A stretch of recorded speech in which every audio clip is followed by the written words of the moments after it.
মোৰ এইটোৱে বেয়া লাগিছে যে তৰুণ গগৈ ল'ৰা ইমান তলত যাব নালাগিছিলে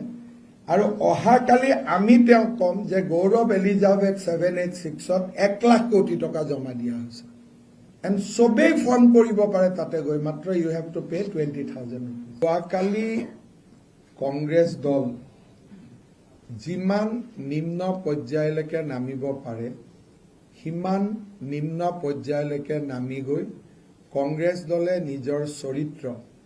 অসমৰ ৰাইজৰ আগত পুনৰ এবাৰ প্ৰকাশ কৰিলে তৰুণ গগৈৰ সন্তান ইমান তললৈকে যে নামিব পাৰে তাক আমি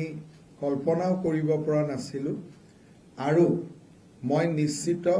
যে তেওঁলোকে যি ষড়যন্ত্ৰ কৰিছে সেই ষড়যন্ত্ৰ বিফলটো হ'বই মই বিশ্বাস কৰোঁ যে আইনেও এই ধৰণৰ নিৰ্বাচনৰ আগত কৰা ষড়যন্ত্ৰৰ বিৰুদ্ধে কঠোৰৰ পৰা কঠোৰতম ব্যৱস্থা ল'ব ইলেকশ্যনৰ আগত ইলেকশ্যনৰ ৰিজাল্ট ইনফ্লুৱেঞ্চ কৰিব পৰা এনেকুৱা ধৰণৰ ভুল তথ্যৰ যিটো ক্ৰিমিনেল অফেন্স তাৰ শাস্তি হ'ল যাৱজ্জীৱন কাৰাদণ্ড নৰ্মেলি এনেকুৱা ধৰণৰ যদি এলিগেশ্যন আনে it is simply become a defamation case কিন্তু ইলেকশ্যনৰ ৰিজাল্টক ইনফ্লুৱেঞ্চ কৰিবৰ কাৰণে যেতিয়া এনেকুৱা ধৰণৰ ব্যৱস্থা লোৱা হয় তেতিয়াহ'লে তাক ইলেকশ্যনৰ লগত লিংক কৰা হয় যে ইলেকশ্যনৰ ৰিজাল্টক প্ৰতিফলিত কৰিব খুজিছে আৰু এনেকুৱা দোষৰ শাস্তি ভাৰতীয় ন্যায় সংহিতা মতে যাৱজ্জীৱন কাৰাদণ্ড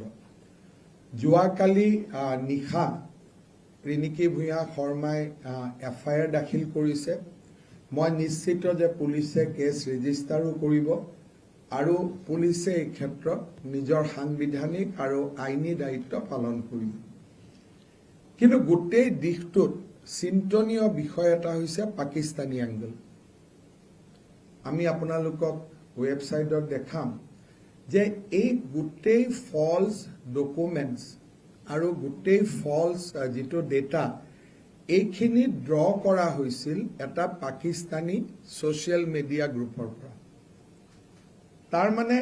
পাকিস্তানত নিৰন্তৰ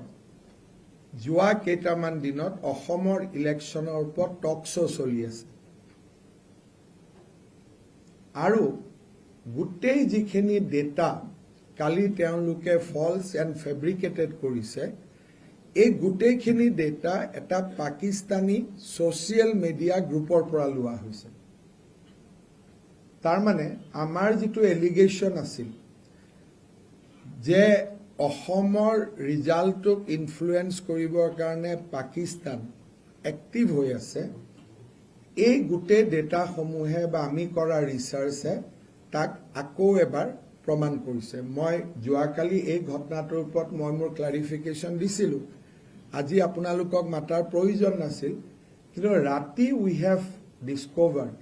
এ পাকিস্তানী এংগল টু ইট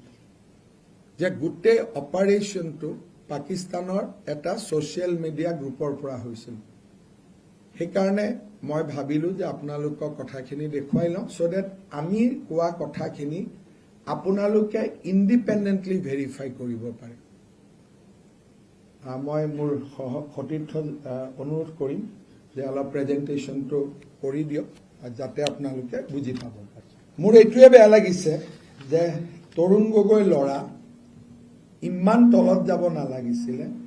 আৰু অহাকালি আমি তেওঁ কম যে গৌৰৱ এলিজাবেথ 786ত 1 লাখ কোটি টকা জমা দিয়া হৈছে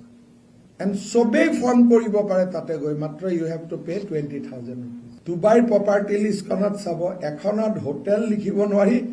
অন হোটেল ৰুম নাম্বাৰ তাৰমানে হোটেলখন পুৰা নহয় সেই ৰুম নাম্বাৰটোৰহে মালিক